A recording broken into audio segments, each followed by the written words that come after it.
So to finish now, question or provocation, it could be both. Okay. Uh, because we're celebrating Yusef's birthday, but you said yourself that Yusef didn't like to celebrate his birthday.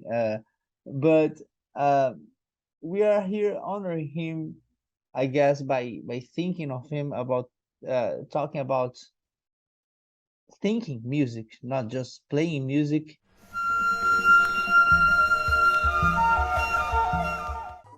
Hello, everyone. Good morning. We are gathered here in this very special occasion uh, to celebrate, to make a tribute, and to send all good energies for the great master, Yusef Lateef.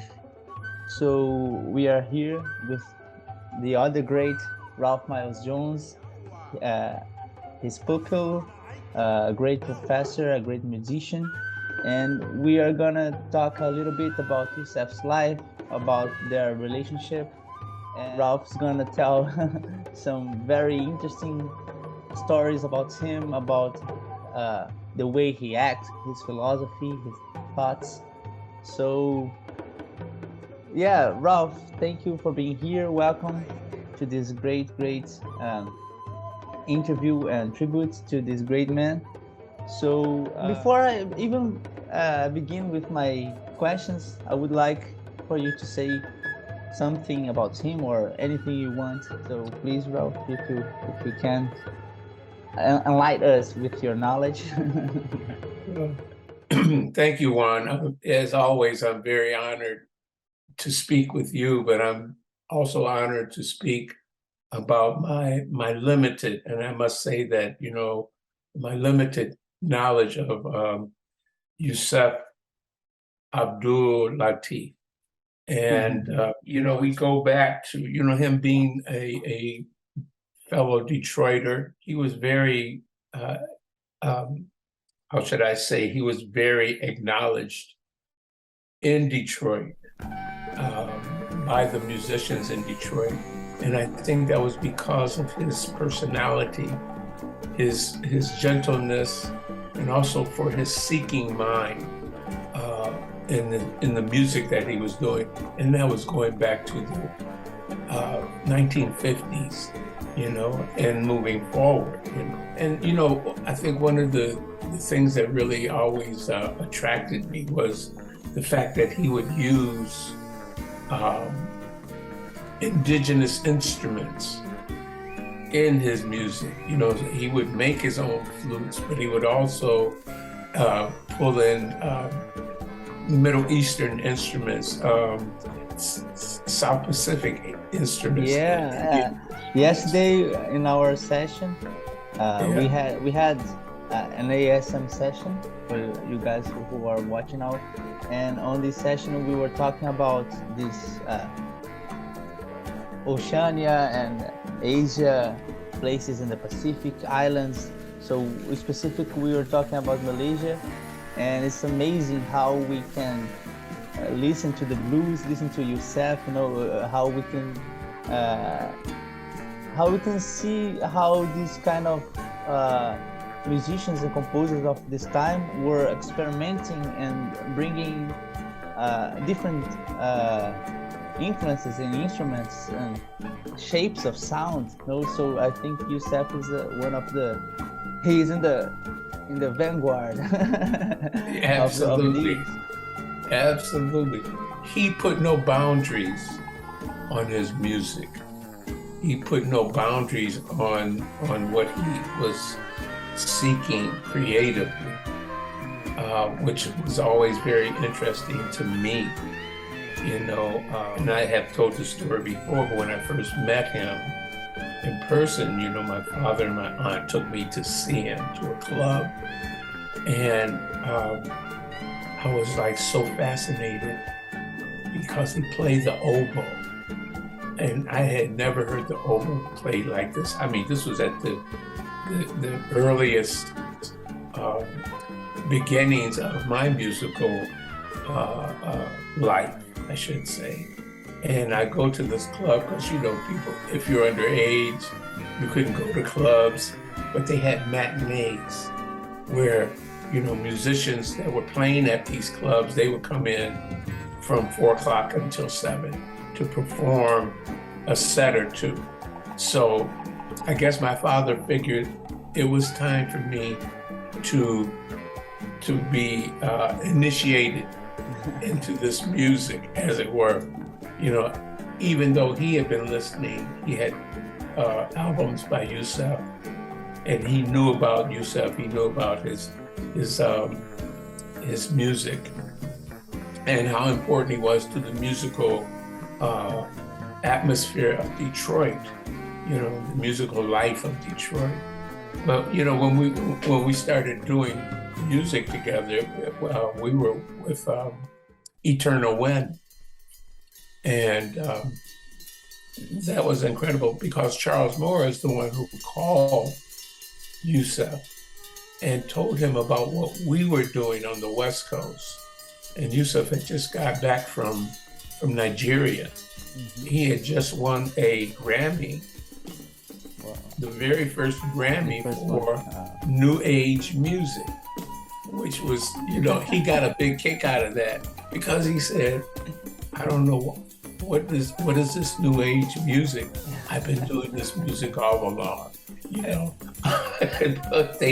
they got a category and they put him in it. And, I know he was honored, though. He was always very grateful and very gracious about things like that. Yeah. Since we are in this topic, you mentioned for me this article about Yusef talking about jazz, the word jazz, the term jazz. So do you want to talk a little bit about it and maybe read a small fragment of this article? Yeah, I'd be honored to do that, Juan. I think he gave me this in, I can't remember the year, but he wrote this article, editorial, I should say, and it's called The Definition of Jazz. And he wrote this in 1998. And I found it, and I was looking at it. What it was is that he was doing some research, he and his son and another relative, they were looking into the word master of the Franklin Computer Dictionary. And they looked up the word jazz. And he said the synonyms for jazz in your wordmaster database are as follows. And these are the the synonyms for so-called jazz music. Nonsense, balderdash, bilge, blather, bunkum, claptrap, double talk, drivel, drool, eyewash, fiddlesticks, flim-flam, fudge, moonshine, humbug, hot air, rubbish, tomfoolery, trash, twaddle. I mean, these are words this is how this wordmaster would describe this great music. What he said was, the word already existed before. Absolutely. The music. I didn't know that. Okay. Yeah, the word jazz had it was actually, and he talked about the origin of it. And what he said was, at best, these definitions are fourth level colloquial. They were all negative. And unlike the positive contributions that American legends like Duke Ellington, you mentioned Buddy Bolden, Count Basie, Sarah Vaughan, Billie Holiday have made, as a matter of fact, the aforementioned have either been honored by the federal government on their pictures have been printed on U.S. postal stamps. And it tells you about the positive contributions of this music, but the definitions or the synonyms that were given to this music were negative.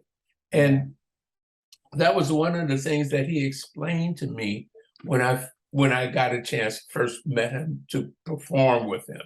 And I said something about jazz, and he said, well, I don't choose to use that word. He said, I know what you're talking about, but I choose to call my music autophysio psychic music, that which emanates from the mind, body, and spirit, heart music, as it were, from the heart. And he said, he was so kind about this. He didn't say, well, he didn't preach to me. You shouldn't call it, He said, this is what I choose. And he said, the Creator gives us options, that we can do this or we can do that, And I guess I was maybe in my early 20s, somewhere in that time. And when he said that, it gave me thought. And I said, this brother is really giving me a gift, and he's really opening my eyes to something that I had never even thought about. We use the word jazz. I mean, everybody called this music jazz, but very few people really acknowledge, well, what does this word mean? What was its origin and all these? So what he did say is that he examined the Thorndike Century Senior Dictionary, and he said, we see the primary definition for jazz as music with the accents falling at unusual places, syncopated music. The players slide from tone to tone, introduce dissonance, independent tones, long drawn, wavering and wailing sounds, etc. And then he said they consulted the Webster New Collegiate Dictionary, and its definition was American music developed especially from ragtime and blues and characterized by syncopated rhythms, contrapuntal ensemble playing, and, as usual, improvisation, often with special melodic figures, or what they call blue notes. This was very interesting too, because he said, interestingly, Webster's primary definition is to enliven or to accelerate, and it references the unknown slang origin of the word jazz, which was to copulate. Yeah, there were many definitions, but the word, I think, grew out of the bordellos of New Orleans. Wow. Yeah, and you would also hear the blues singers singing the term jazz, meaning to have sex. The singers would sometimes say, well, jazz me, baby, that kind of thing.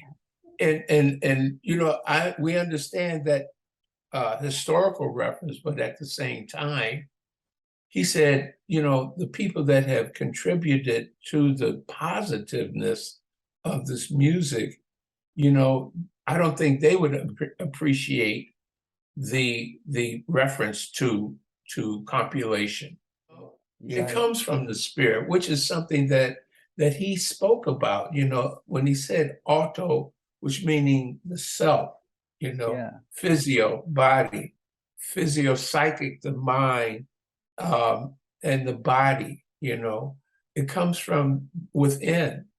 And to just have it as a negative connotation, it should bother people, which is one of the things that I've noticed, is that oftentimes we embrace tradition so deeply that we can't break out of tradition.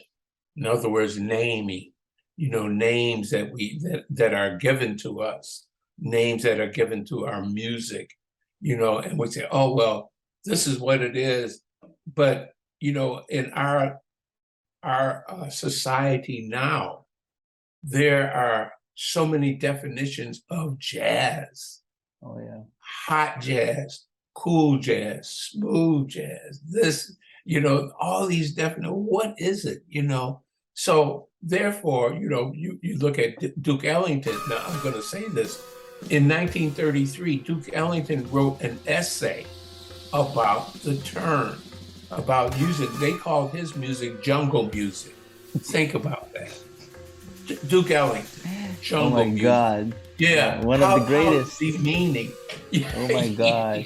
Yeah, yeah. It's But this is how the music of African and African American people, how it was looked at, you yeah. know. Yeah, and so and I did, in research, I did see this article, which is something I think is should be read in music schools and in literature. They should find out, this was a very unprecedented thing for Duke Ellington to write an article about that. But as Yusef, he also realized that you name yourself, you name yourself and what it is that you do. Mm. James Baldwin said, be cautious of labels because those labels can eventually betray you. This was kind of, this tells you about what was going on underneath in Detroit. And Yusef was a product of all of this, growing up.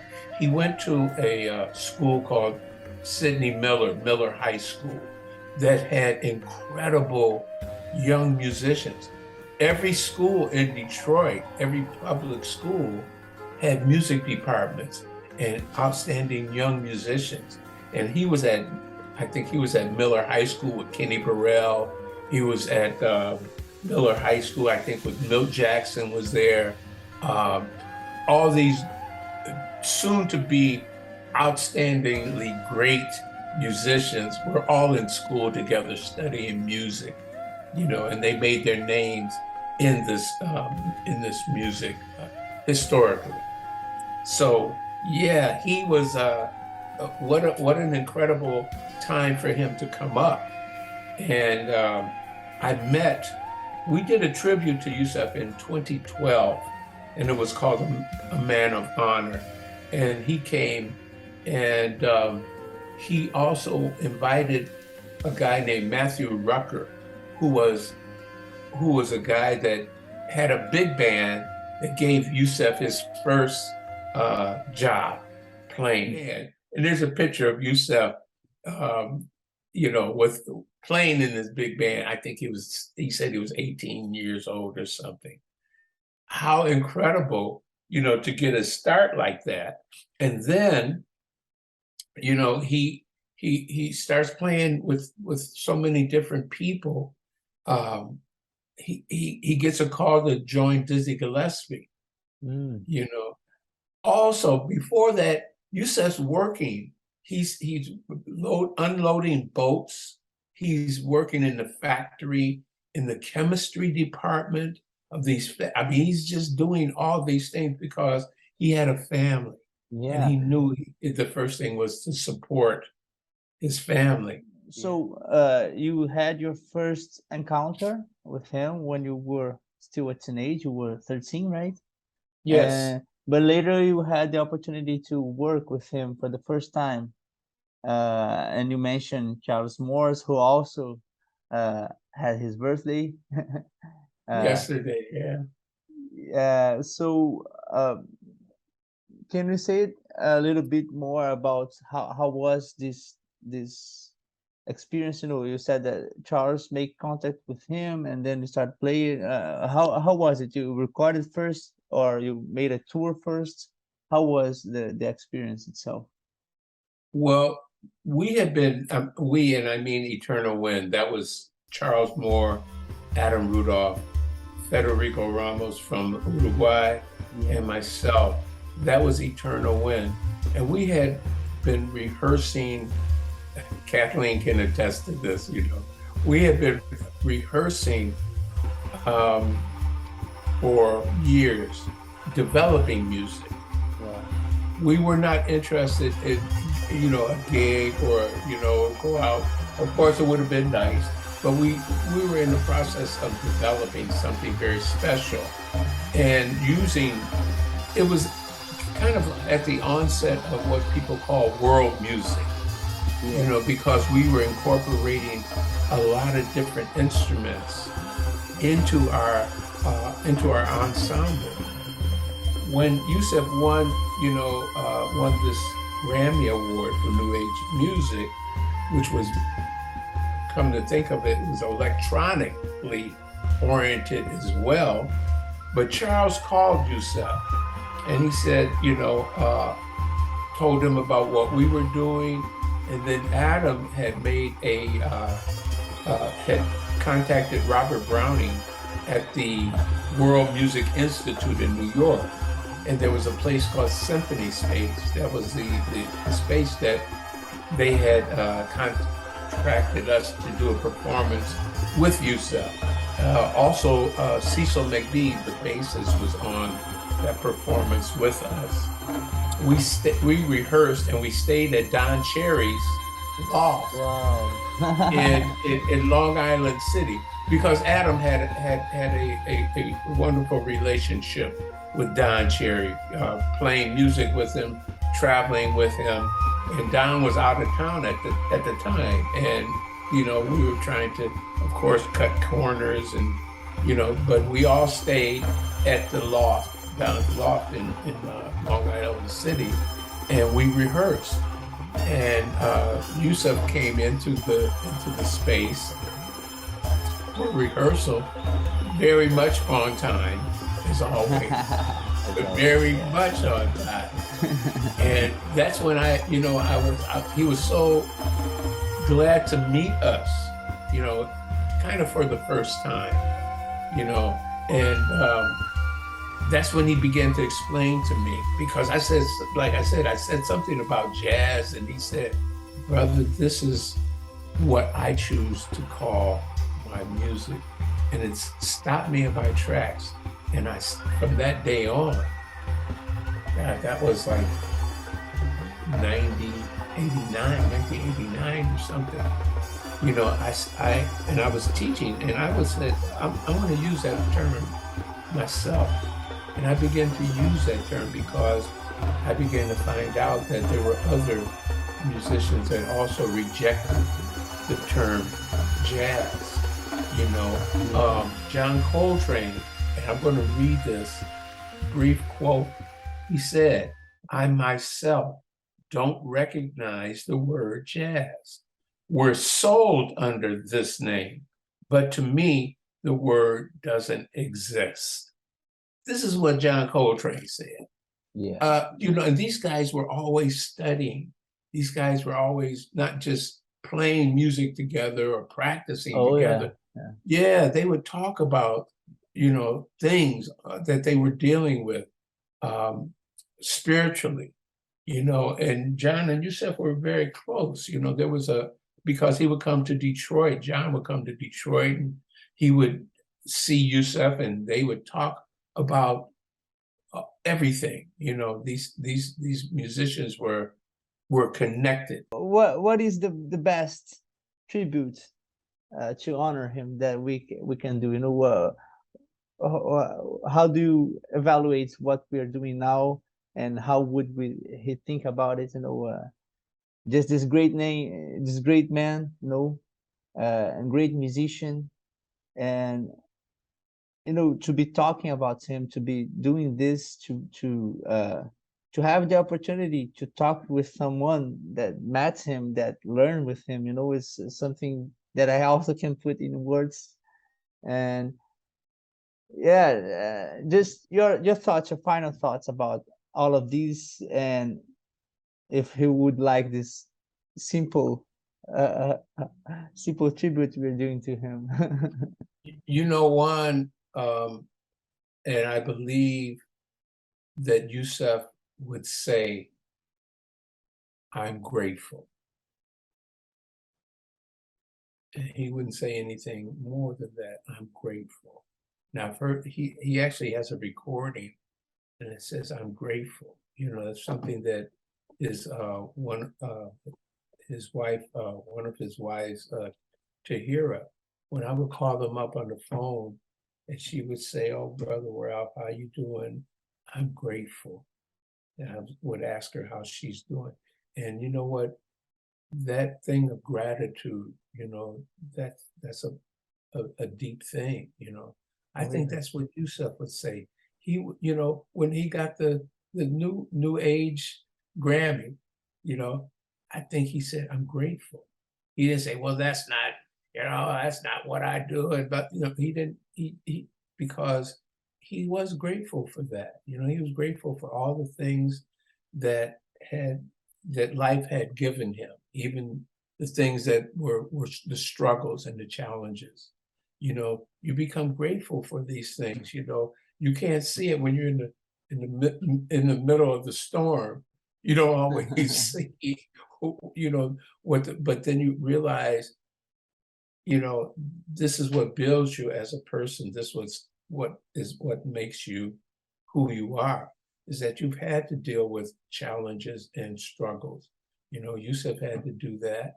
You know, Train had to do that. These are just musicians. You know, Miles. Everybody had to deal.